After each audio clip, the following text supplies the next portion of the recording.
And then let's move to heavyweight. Greg Kerkvliet, same thing here. Like Aaron Brooks, it's his weight class. If he loses this one, it would be very surprising here because your number 2 seed is Nick Feldman, and we saw what Kerkvliet did against Feldman head to head. You had Lucas Davison, who was a top 5 wrestler nationally, and Kerkvliet again showing just how much better he is than that respective wrestler. Slavakuski of Rutgers is your 4 seed.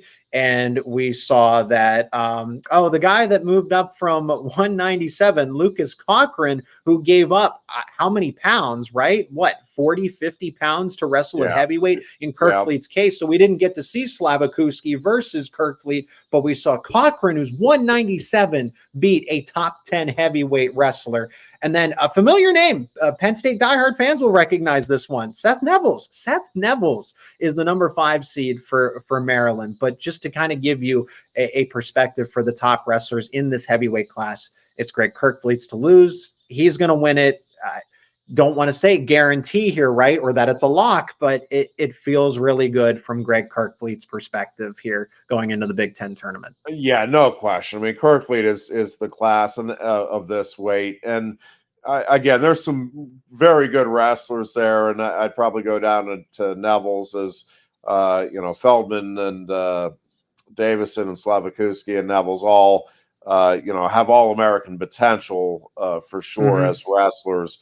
But I don't think any of them have national title potential this year. And Greg is just at a little different level right now than I think really anybody else in the heavyweight division. It's hard, much like Aaron Brooks, Zach. It's just hard to envision the scenario here where Greg Kerkvliet, if he's healthy, I mean, obviously can envision if something on the injury front develops, but if he's healthy, I don't think there's anybody that's capable of staying with him for 7 minutes.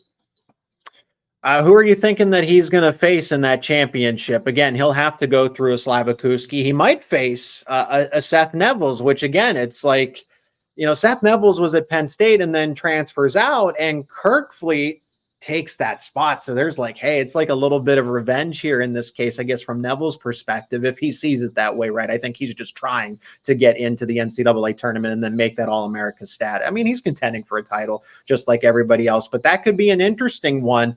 Who is it? I'm imagining that it's going to be Kerkvliet and Davison here in the championship bout, but I like what Feldman's done as a young and up and coming wrestler for Ohio State too. Yeah, Feldman has been very impressive, and I won't be surprised if it is Feldman. I think Davison's experience here, and I think he'll make some adjustments from their regular season meeting with Feldman, and so I'm kind of with you. I'm leaning toward Davison being the opponent for Kerkvliet in the finals. I would like to see. I'm hoping Seth Nevels is healthy.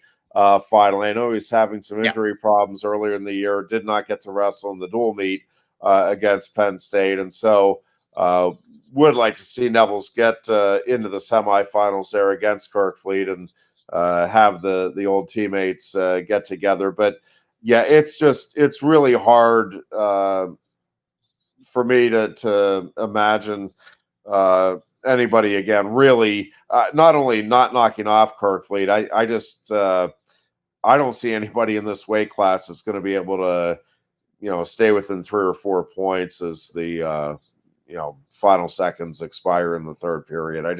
I think Kerkvliet has a chance to bonus point his way through the entire tournament.